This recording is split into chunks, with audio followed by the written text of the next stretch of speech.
con una oración.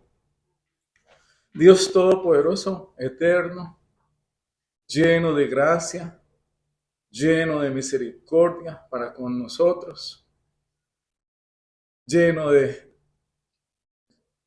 paz para con nosotros, Señor. En esta mañana, Señor, levantamos nuestros corazones hacia ti para alabarte y glorificar tu santo nombre. Señor, para decirte lo mucho, Señor, que dependemos de ti, lo mucho, Señor, que tú nos has sostenido hasta hoy, Padre Santo.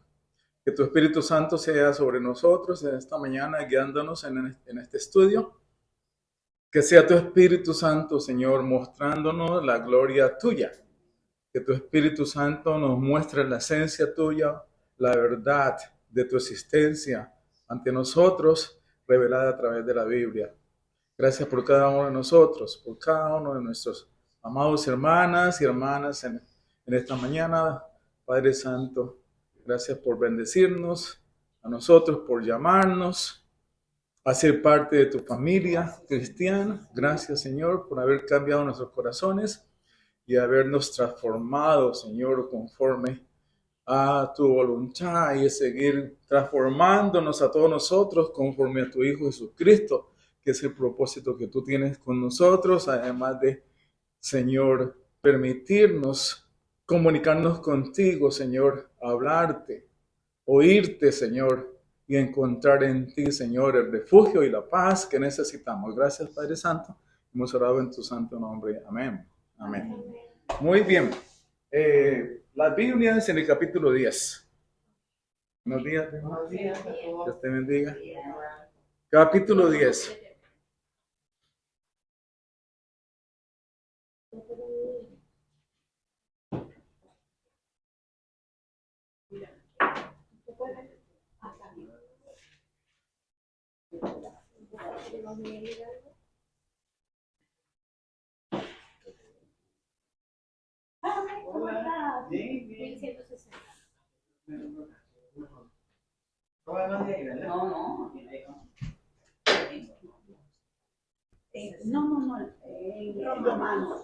Romano, está por acá.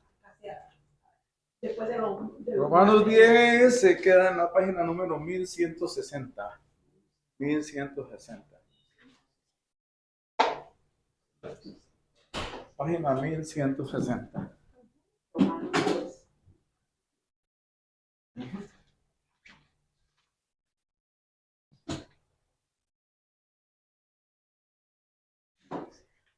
Bueno, vamos a ver si hoy finalizamos este capítulo de Romanos, capítulo 10. Vamos a leerlo todo para tener una idea de todo lo que dice el capítulo y pues además para leer la Biblia, pues ese es el objetivo de la clase, ¿verdad? Ok. ¿Listos? Página 1175. 1175. No. 160.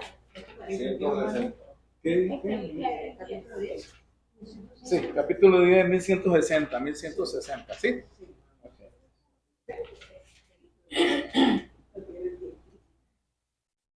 Ok, listos. Hermanos, el deseo de mi corazón y mi oración a Dios por ellos es para su salvación, porque yo testifico a su favor de que tienen celo de Dios, pero no conforme a un pleno conocimiento, pues desconociendo la justicia de Dios y procurando establecer la suya propia, no se sometieron a la justicia de Dios, porque Cristo es el fin de la ley para justicia a todo aquel que cree. ¿Cómo se salva? Pues Moisés escribe que el hombre que practica la justicia, que es de la ley, vivirá por ella. Pero la justicia que es de la fe dice así: no digas en tu corazón quién subirá al cielo. Esto es para hacer bajar a Cristo. O quién descenderá al abismo. Esto es para subir a Cristo de entre los muertos. Pero, ¿qué dice? Cerca de ti está la palabra, en tu boca y en tu corazón. Es decir, la palabra de fe que predicamos, que si confiesas con tu boca a Jesús por Señor y crees en tu corazón que Dios lo resucitó de entre los muertos, serás salvo. Porque con el corazón se cree para justicia y con la boca se confiesa para salvación. Pues la Escritura dice, todo el que cree en él no será avergonzado, porque no hay distinción entre judío y griego, pues el mismo Señor es Señor de todos, abundando en riquezas para todos los que le invocan, porque todo aquel que invoque el nombre del Señor será salvo. ¿Cómo pues invocarán a aquel en quien no han creído?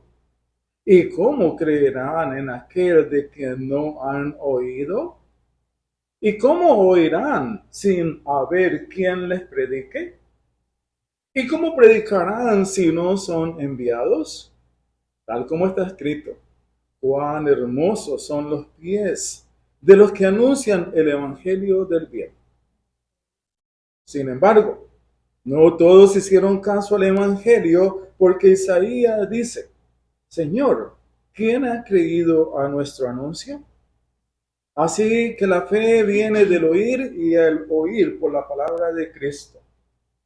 Pero yo digo, ¿acaso nunca han oído? Ciertamente que sí. Por toda la tierra ha salido su voz y hasta los confines del mundo sus palabras. Y añado, ¿acaso Israel no sabía? En primer lugar, Moisés dice, yo los provocaré a celos con un pueblo que no es pueblo. Con un pueblo sin entendimiento los provocaré a ira. E Isaías es muy osado y dice, fui hallado por los que no me buscaban, me manifesté a los que no preguntaban por mí.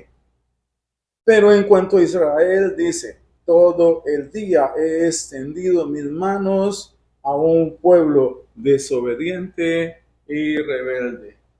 Hermanos, está la palabra de Dios. Amén. Amén. Bien, tenemos entonces el capítulo 10 acá.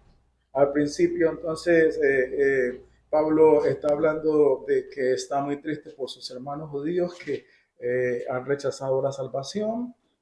Entonces, esencialmente lo que dice este capítulo es que los romanos rechazaron la salvación porque ellos prefirieron la salvación por obras. Pero la salvación por obras es un camino equivocado, es la salvación por fe, el camino correcto. Después de que Pablo habla de la salvación de fe como el camino correcto, entonces dice, ¿cómo alcanzar esa salvación por fe? Y entonces él nos muestra la maravillosa confesión de fe en el versículo 10, la maravillosa confesión de fe.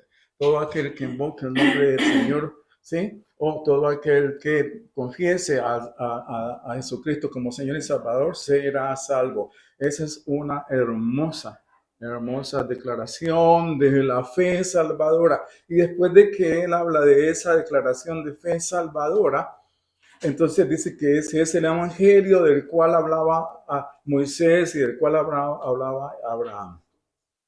Y entonces que esa fe salvadora, ese evangelio es también universal, es para todo el mundo. Ese evangelio es accesible a todo el mundo hoy en día. Después de eso dice, bueno, ¿y cómo vamos a hacer para que todo el mundo lo reciba? ¿Cómo vamos a hacer para que todo el mundo reciba ese evangelio? Entonces aquí luego él va a mostrarnos algo maravilloso que vamos a ver hoy. El plan de Dios para evangelizar. El plan de Dios para salvación. ¿Sí? Cómo esa fe se va a hacer posible que abarque a la gente, ¿sí? El plan de Dios para salvación. ¿Sí? Esencialmente eso es lo que vamos a ver hoy. Y después de que él habla del plan de Dios para salvación, él dice, bueno, apliquemos este plan de Dios para salvación a los judíos, a ver qué fue que pasó con los judíos. ¿Por qué los judíos rechazaron este plan de salvación? Y esos son los últimos 4 versículos del capítulo 10. ¿Sí? Entonces, eso es lo que esencialmente como un resumen de lo que hemos visto hoy. Entonces, la lección de hoy, que es la lección número 43, dice el plan evangelístico de Dios. El plan evangelístico de Dios. ¿Sí?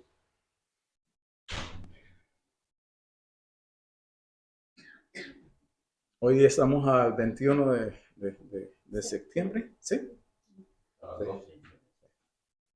Ya está llegando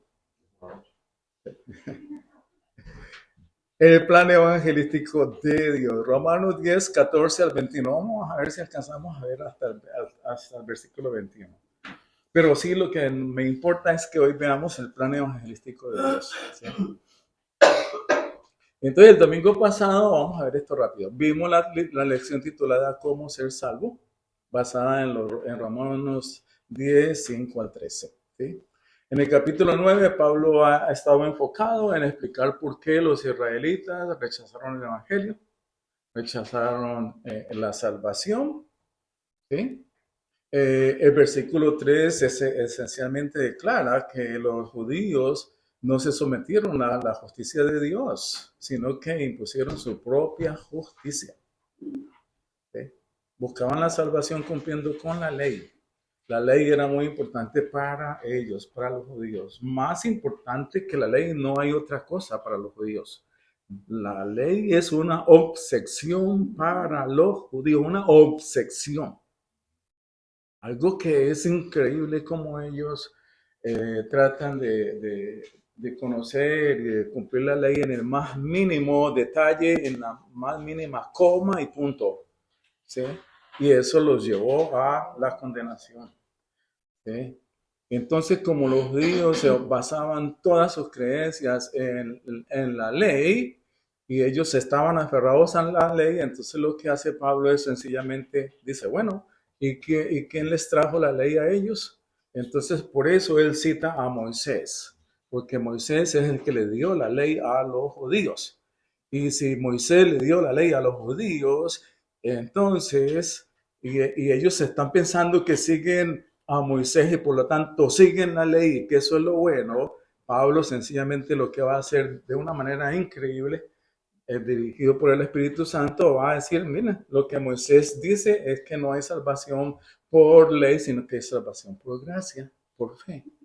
¿Sí? Y que los deja completamente desarmados, digámonos así. Y la semana pasada vimos el capítulo 31 de Deuteronomio, desde el 1 al 14. Lo vimos, que es un capítulo en el cual Dios le está hablando y Moisés está hablando a su pueblo antesito de entrar a la tierra prometida y le está diciendo, ustedes van a entrar a la tierra prometida, pero deben de cumplir con esto. ¿Sí?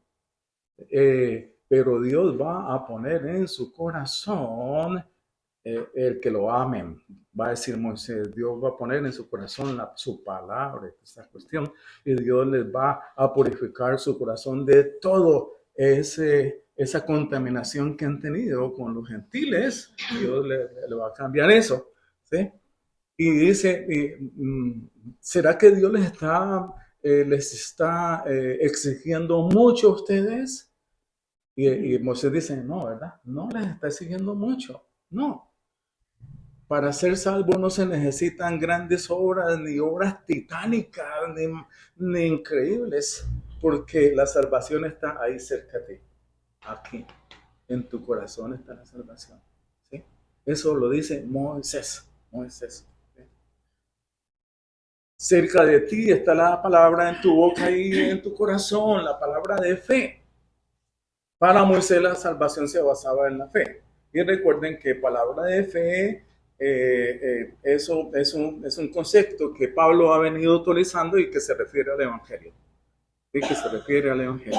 ¿Sí? Bueno, hasta ahí. Entonces, de esta manera, entonces Pablo está ya organizando todo para presentar el camino a la salvación. Entonces, señores judíos, no es No es la salvación por las obras, es la salvación por la fe. Pero bueno, ustedes no tienen que hacer grandes cosas. ¿Qué tienen que hacer?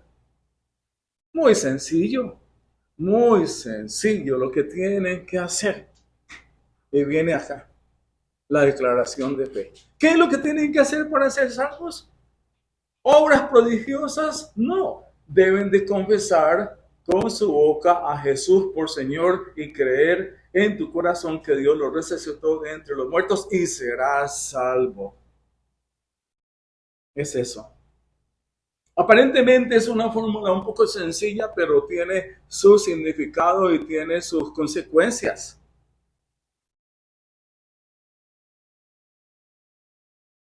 Porque cuando se dice esta declaración de fe salvadora, si confiesas con tu boca a Jesús por Señor y crees en tu corazón que Dios lo resucitó de entre los muertos, serás salvo. ¿Qué quiere decir? ¿Qué implica esta declaración? Esta declaración implica tres cosas que vimos el domingo pasado. ¿Sí?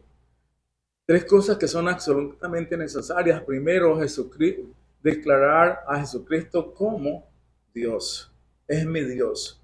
Jesucristo es mi Dios, Jesucristo es mi Señor, Jesucristo es mi Salvador, es mi Dios. Segundo, Jesucristo es mi Señor. Lo que implica es que yo ya no dirijo mi propia vida, sino que mi propia vida está dirigida por Jesucristo, lo que implica obediencia. Y tercero, Jesucristo resucitó. ¿Por qué Pablo habla de que Jesucristo, debemos de creer que Jesucristo resucitó?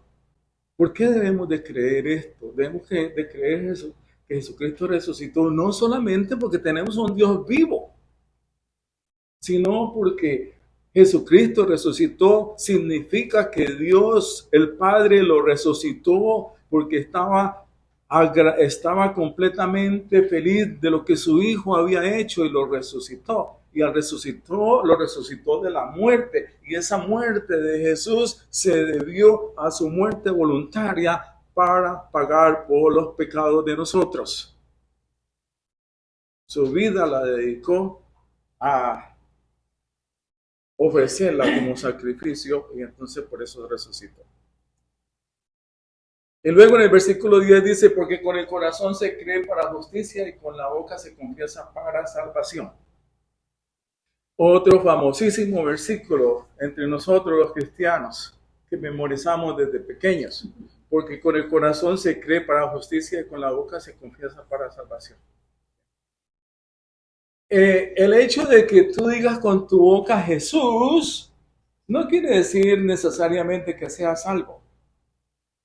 Jesús no quiere decir eso. Entre otras cosas porque, como decía un comentarista, él decía que él estuvo enseñando la Biblia en México y tenía una enorme cantidad de estudiantes con el nombre Jesús. Y entonces él lo llamaba Jesús. Pero no es el Jesús de que se habla aquí. Porque ese Jesús no salva, decía él en el comentario. Ese Jesús no salva. Es Jesucristo. ¿Sí? Y aquí voy a detenerme un poquito porque Pablo dice que uno debe de confesar con la boca. Pero en otras partes Pablo dice, uno debe de invocar a Jesucristo. ¿So? Invocarlo. ¿Sí? Confesar con la boca e invocarlo para Pablo es lo mismo. Confesar con la boca e invocarlo. ¿Qué es invocarlo? ¿Qué es invocar a Jesucristo? Según la Real Academia de la Lengua Española, la Real Academia de la Lengua Española, invocar quiere decir llamar en solicitud de ayuda. Eso es invocar. Lo copié exactamente como dice. Llamar en solicitud de ayuda formal o ritual. Eso es invocar a Jesucristo. Entonces, cuando usted confiesa con su boca a Jesucristo, cuando usted invoca a Jesucristo, quiere decir que él está llamando por ayuda de él, que él le ayude. ¿sí? Que Él le ayude. Esencialmente eso. ¿Y que le ayude a qué? Y aquí voy a mostrarles otro ejemplo. Resulta que Abraham invocó a Dios.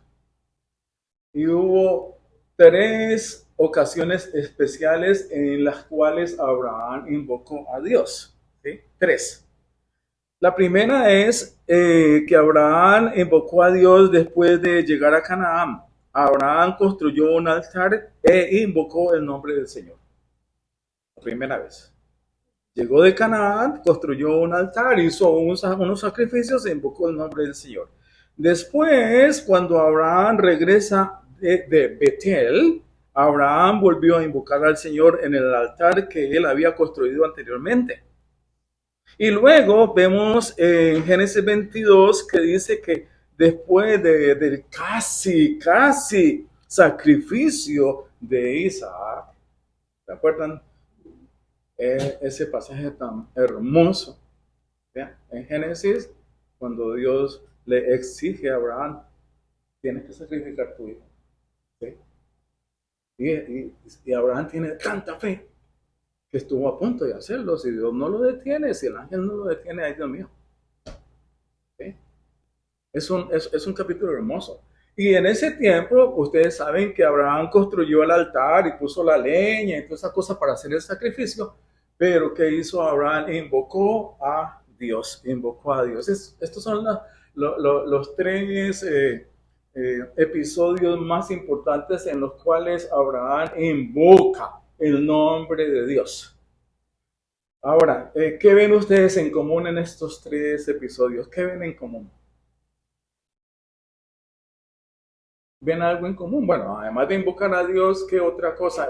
¿Qué circunstancia ven ustedes en común ahí? Está pidiendo ayuda. Esta ayuda. ¿Y está en qué situación? ¿Qué circunstancia hay ahí? ¿Qué? Adorando.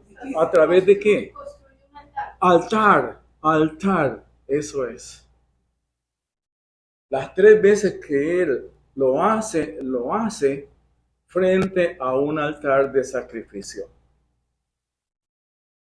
Lo que nosotros es que Abraham relaciona el sacrificio con la invocación. Invocamos a Dios porque estamos haciendo un sacrificio. ¿Sí? Él invoca a Dios porque está haciendo un sacrificio. Entonces hagamos la relación. Entonces cuando Pablo nos dice que debemos invocar a Dios es porque hay un sacrificio que se está haciendo. ¿Y es el sacrificio de qué? El sacrificio por la paga de los pecados. Por la paga de los pecados. Ese sacrificio por la paga de los pecados. De tal manera que cuando nosotros confesamos con la boca a Jesús, estamos haciendo una relación. Estamos pidiendo ayuda a Jesucristo, a Dios, para el pago de los pecados a través de nuestro Señor Jesucristo. Es esencialmente eso. De modo que para muchas personas creen que este versículo 9 es como una fórmula mágica, ¿no? No es sino que lo digas, dilo y ya. Dilo, ¿no? Yo me acuerdo una vez que estaba evangelizando y la persona estaba así, muy de carrera, me dijo, dime qué es lo que tengo que hacer porque estoy de afán. ¿Qué es lo que yo tengo que confesar? Que estoy de afán. Entonces, así no es. ¿Sí? Entonces, todo lo que implica. Y yo sé que todos nosotros, todos ustedes, todas ustedes, cuando invocan el nombre de Dios, lo invocan desde su corazón. Desde su corazón. ¿Sí? Con un corazón abierto para Él. ¿Sí? Entonces, es eso lo que yo quería señalarles aquí en cuanto a este versículo. Y entonces el versículo 10 dice, el corazón. ¿Sí? El corazón es para salvación y la boca es para salvación también, porque hay una relación entre los dos. ¿Sí? Doy un ejemplo. Cuando uno es un consejero matrimonial, una de las cosas que uno recomienda a las parejas es que se digan cosas, ¿sí? se digan, mira, yo te amo. Por la mañana, cuando usted ve que su esposa se levantó y está ojerosa y todas esas cosas, entonces le dices, qué linda que estás. Aunque sea lo que se linda. ¿Sí? Pero usted tiene que decirle a su esposa, te amo. ¿Sí? Expresar sus sentimientos, si no, ¿cómo se hace? Y lo mismo sucede acá, hermanos. Lo mismo. Lo mismo. Nosotros tenemos que expresar con nuestra boca lo que sentimos por Dios, lo que necesitamos por Dios, la dependencia. ¿Y cómo se llama eso? Oración. Oración. Esa es la oración. Uno de los privilegios más grandes que tenemos nosotros como cristianos, la oración, en el cual yo expreso ante Dios lo que yo siento. Derramo mi corazón precisamente ante Dios. ¿Sí? Si nosotros leemos los salmos, por ejemplo, ven ustedes cuántas veces David no derramó su corazón ante Dios. ¿Sí? He orado ante ti, no he tenido ninguna respuesta. Jehová, ¿hasta cuándo tengo que tener? Así, es eso entonces. Bueno, entonces ese es el versículo 10.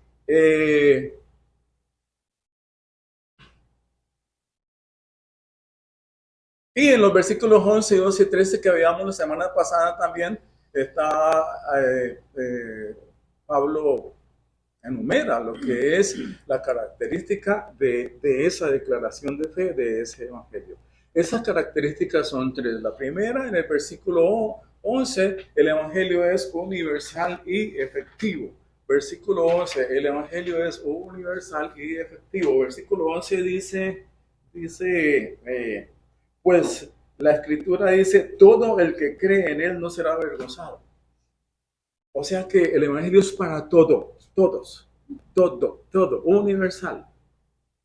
¿Sí? Y no solamente es universal, sino que dice, no será avergonzado.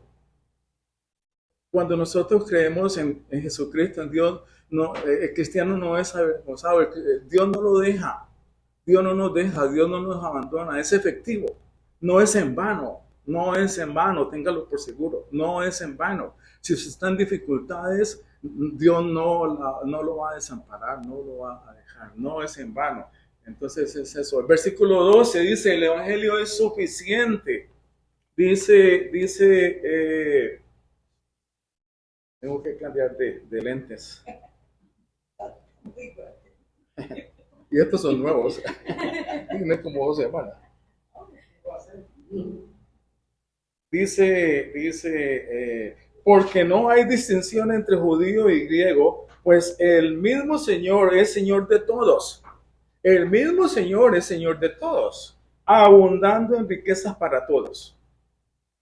Cuando nosotros creemos en el Evangelio, entonces ese Evangelio nos llega lleno de riquezas, Y esas riquezas son suficientes para salvación. El Evangelio es suficiente para salvación. Entre otras cosas, se recuerdan que eso era lo que Pablo decía al principio en el capítulo 1, porque no me avergüenzo del Evangelio, porque es poder para salvación. Es suficiente. No necesitamos nada más. Y el versículo 13 que dice el Evangelio es accesible. Versículo 13 que dice que es accesible, dice porque todo aquel que invoque el nombre del Señor será salvo. Accesible, no accesible en el sentido de que no se necesita, volvemos a decir, grandes intelectualidad. Es sencillo de comprender, es eso. Entonces, esta es. Ahí terminamos entonces con la presentación que Pablo hace acerca de lo que es el Evangelio. ¿Ok? Ahora, ¿qué va a hacer Pablo? Pablo lo que va a hacer es a decir, bueno, cómo la confesión de fe salvadora y cómo el Evangelio puede llegar a toda persona. ¿Cómo hacer de que ese Evangelio llegue a todo el mundo? ¿Sí? ¿Cómo hacer posible que que la gente lo conozca? ¿Sí? Y eso está la respuesta está en los versículos 14 y 15, que son los versículos que hoy vamos a ver con detenimiento. Los versículos 14 y 15 los podemos llamar nosotros el plan evangelístico de Dios. Y estos versículos 14 y 15 tienen dos funciones. La primera función con estos versículos 14 y 15 es que Pablo va a tratar de aplicar este plan evangelístico a los judíos. A ver qué fue que pasó con los judíos, ¿no? Él todavía sigue. ¿Qué pasó con los judíos? ¿Por qué rechazaron a Jesucristo? Dice, pero hay un plan evangelístico de Dios. Vamos a ver si ese plan evangelístico de Dios, ¿qué fue lo que falló entre los judíos? ¿Sí? Son como preguntas de diagnóstico para los judíos. Pero también es un plan de Dios. ¿Sí? Es un plan de Dios. Entonces lo que vamos a hacer primero es analizar el plan de Dios, sin referirnos tanto a los judíos, sino al plan de Dios, que es lo que yo quiero que nos dediquemos ahora. Dice así entonces el versículo 14. ¿Cómo pues invocarán a aquel en quien no han creído? ¿Cómo pues los judíos invocarán a Dios y a Jesús si no han creído? ¿Y cómo creerán en aquel de que no han oído? ¿Creyeron los judíos? ¿Oyeron los judíos el evangelio o no lo oyeron? ¿Y cómo oirán sin saber quién les predicó? ¿Alguien les predicó a los judíos o nadie les predicó a los judíos? ¿Y cómo predicarán si no son enviados? ¿Alguien fue enviado a predicar a los judíos o no? ¿O no fue? ¿O alguien? ¿Ustedes se acuerdan a quién Dios envió a predicar a los judíos? Comenzando por Pablo, ¿verdad? ¿Y cómo predicarán si no son enviados? Tal como está escrito, cuán hermosos son los pies de los que anuncian el evangelio del bien. Entonces estas son las preguntas que Pablo se hace, que él las va a contestar. Las va a contestar en los últimos 3 versículos del capítulo 10. Pero lo que yo quiero ver es que, bueno, ¿y cuál es el plan de Dios aquí? ¿Sí? Y voy a coger el capítulo 14 y el capítulo 15 y lo voy a partir en preguntas. ¿Sí? Pregunta por pregunta, ¿sí? Ok. Entonces, la primera pregunta es, ¿cómo pues invocarán a aquel en quien no han creído? ¿Sí? Es decir, para invocar a Jesucristo hay que creer en él. ¿Sí? Segundo, ¿y cómo creerán en aquel de quien no han oído? Para creer en Jesucristo hay que oír el mensaje acerca de él. ¿Sí? Hay que oír el mensaje acerca de él.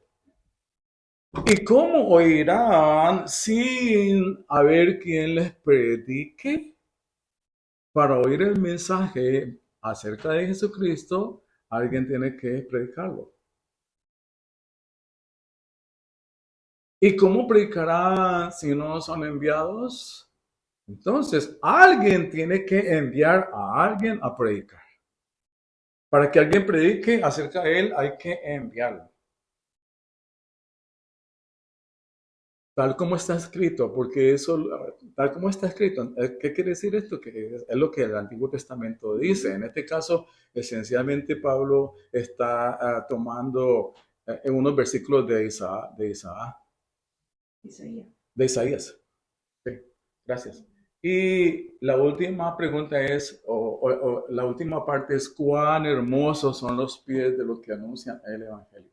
El evangelista lleva un hermoso mensaje. Este es el plan de Dios para evangelizar, el plan de Dios para salvación. Ahí está. Y lo hemos sacado directamente de la Biblia. ¿Sí? Muchas veces cuando uno es un cristiano, o bueno, en el caso mío, yo el otro día leía libros de cómo predicar, de cómo compartir el evangelio. Leí más o menos unos 5 o 6 libros acerca de eso. Y no me daba cuenta que estaba aquí. Que estaba ahí, al lado. ¿Sí? Bien. Entonces los judíos no tienen excusa porque desde Moisés hasta los profetas estuvieron exponiendo la verdad acerca de Cristo. Excelente, ¿no? Desde Abraham. Cierto, pero Moisés porque la fundación de la nación. Sí. Sí, porque Abraham fue más hebreo, ¿no? Más hebreo que judío, que israelita. Sí. Entonces, este es. Bueno, ahora lo que yo voy a hacer aquí es que lo voy como a adecuar un poco para nosotros. ¿Sí? Voy como a adecuarlo. De todos estos 7, 1, 2, 3, 4, de todas estas 6 partes, voy a sacar unas 4 para que quede ya como más asequible a nosotros. Entonces va a ser así. Cadena de evangelización. Paso número 1.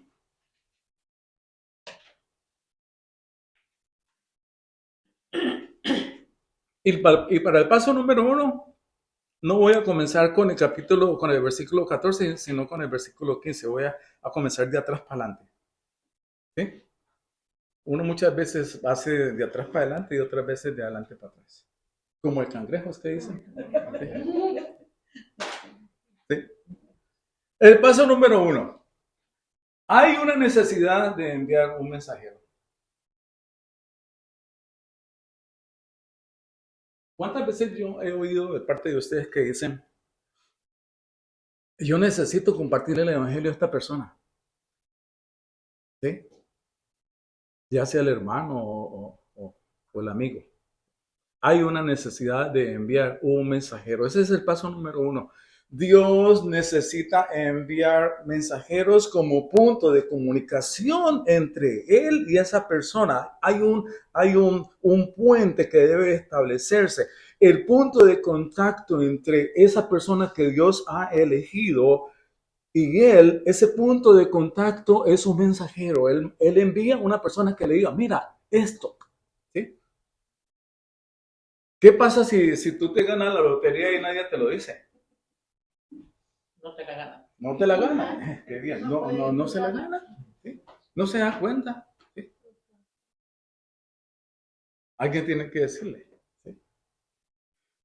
Entonces, esa persona que Dios ha escogido, que le ha dado la salvación, que lo ha predestinado, alguien tiene que decirle algo. ¿Sí? Dios necesita un punto de contacto, una necesidad de enviar un mensajero. Ese es el paso número 1. El paso número 2. Un mensajero para que predique el evangelio.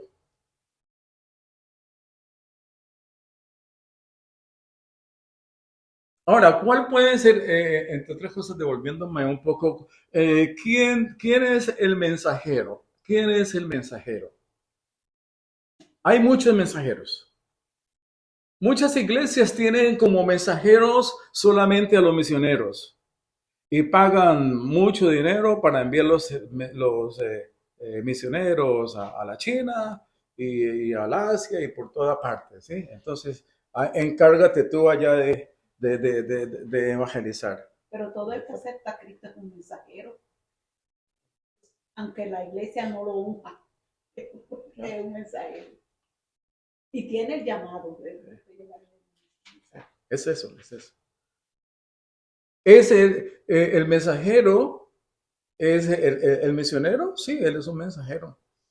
Pero es que el mensajero es el que predica el evangelio. Entonces el mensajero es el pastor, ¿verdad? Es mensajero. ¿Sí? Y el que hable, el que predique acerca del evangelio, acerca de Cristo y comparta acerca de Cristo, es el mensajero. ¿Quiénes son? Todos nosotros. Ahora, Elizabeth hace un punto, pero es que no lo unge la iglesia. No, pero es que, ¿quién lo ha ungido? Dios. El Espíritu Santo. Amén. El Espíritu Santo.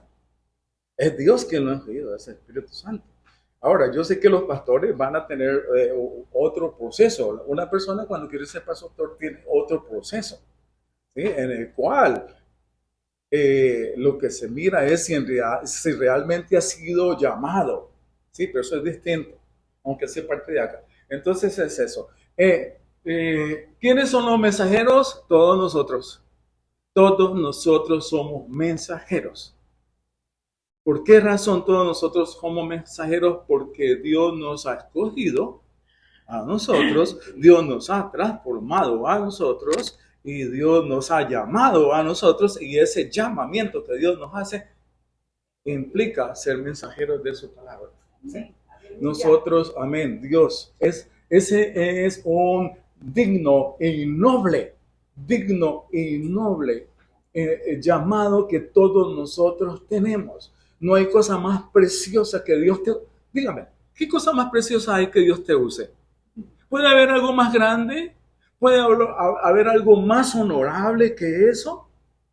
No, no, nada en el mundo puede compararse con que Dios te diga, tú haces parte de mi misión, tú estás encargado de esto. Tú estás encargado de esto, tú estás encargada de esto, tú estás encargada de esto. Es una misión que es una gran bendición. ¿Sí? Segundo, el mensajero para que predique el evangelio. Entonces, ¿qué es lo que tiene? ¿Cuál es la única responsabilidad del mensajero? ¿Predicar qué? El evangelio. ¿O predicar otras cosas? No. Solamente predicar el evangelio. Eso es. ¿Sí? ¿Qué pasa si un mensajero va y no dice nada? ¿Se queda callado? No es un mensajero. ¿Sí? No es el mensajero. Ese es el paso número 1. Un mensajero para que predique el evangelio. Paso número 3.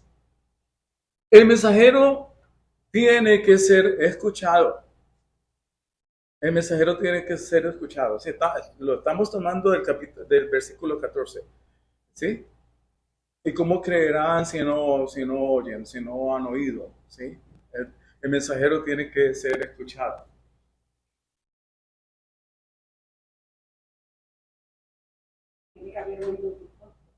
O sea que el mensajero predica a quien lo escucha. Mínimo, ¿cuántas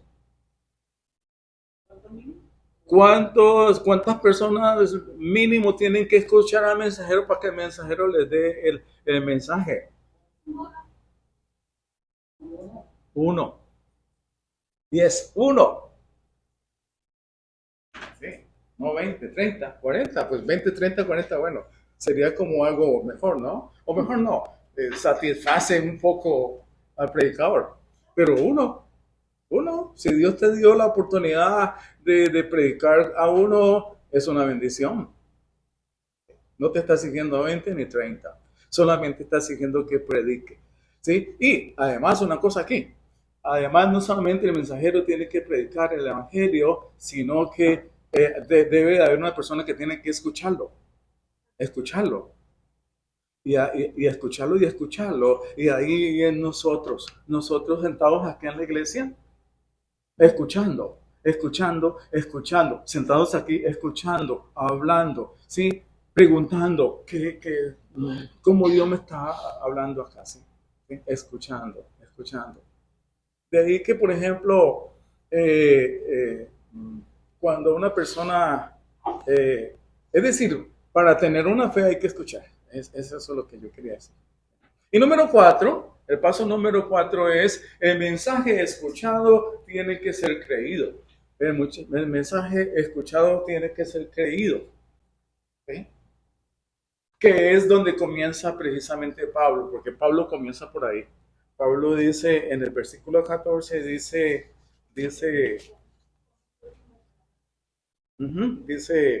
¿cómo pues invocarán a aquel en que no han creído? Así comienza Pablo. El mensaje escuchado tiene que ser creído.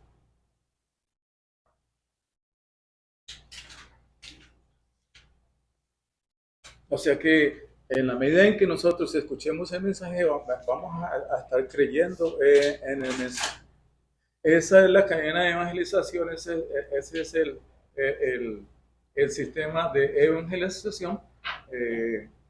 El mensaje que es el evangelio y que es el evangelio de gracia tiene que ser creído, en el cual nosotros entonces al final creemos en Jesucristo como nuestro Señor y Salvador, creemos por fe que Él nos ha salvado y no por obras, sino por gracia, como dice Pablo en Efesios, ¿sí? No por obras, no por gracia. El mensaje tiene que ser creído. Nosotros creemos ese mensaje. Bien. Voy a decir otras dos cositas y yo creo que terminamos. Si ustedes ven el paso número 3, que el paso número 3 dice, el mensaje tiene que ser escuchado.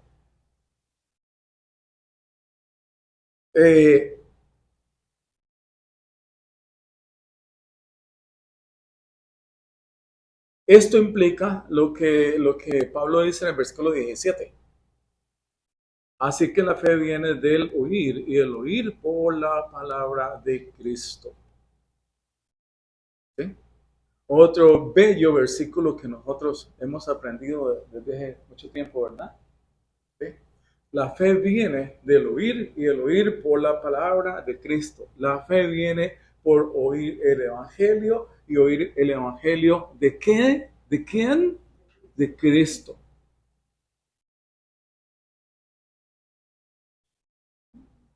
El otro día que yo vivía cerca de Miami pasaba todos los días por una iglesia.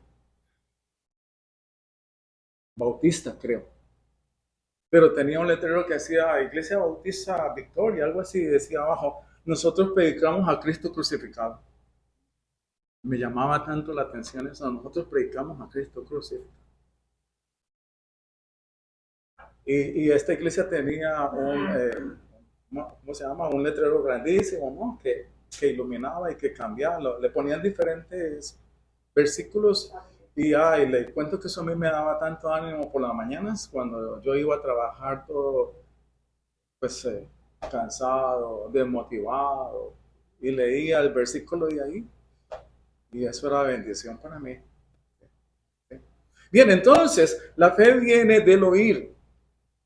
Hay una anécdota acá del evangelista Moody, un evangelista tremendo que hubo, sobre todo en Chicago, ¿sí? Hace más o menos, no sé, como unos 15, 20 años.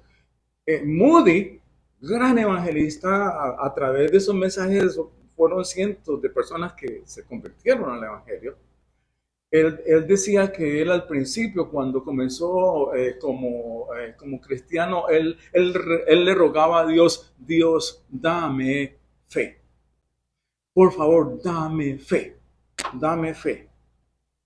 Y resulta que Dios no le dio fe orando, sino que él dice, Dios me dio fe cuando yo oía a los demás pastores y cuando yo leía la Biblia. Ahí Dios me dio fe. Cuando oye el mensaje, cuando oye el evangelio, ¿sí? Cuando nos sentamos, repito, todos los 8 días a oír el mensaje del pastor acerca de Cristo, ¿sí?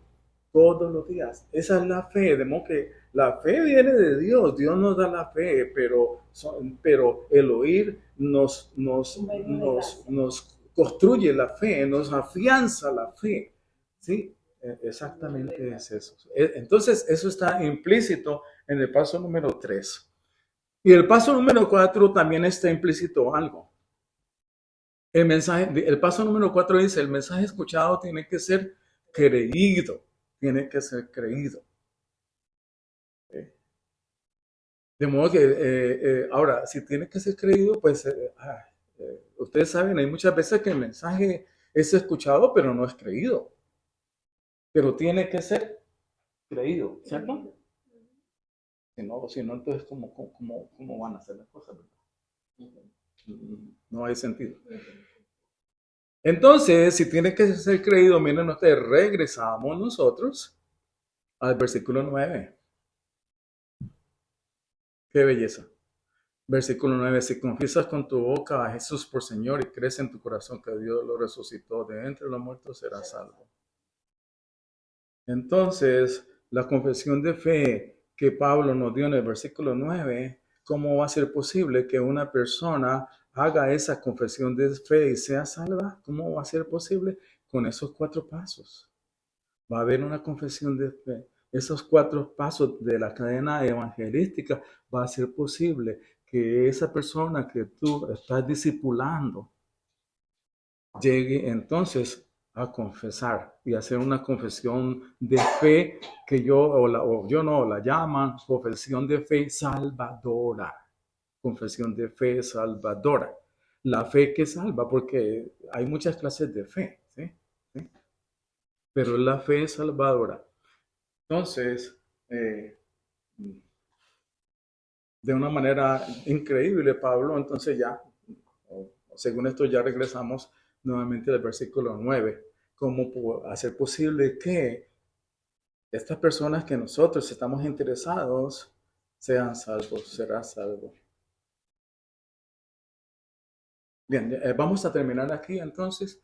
La próxima clase vemos los últimos 3 versículos rápidamente porque ya terminamos con el capítulo 10 porque nos está comiendo, no, nos va a llegar diciembre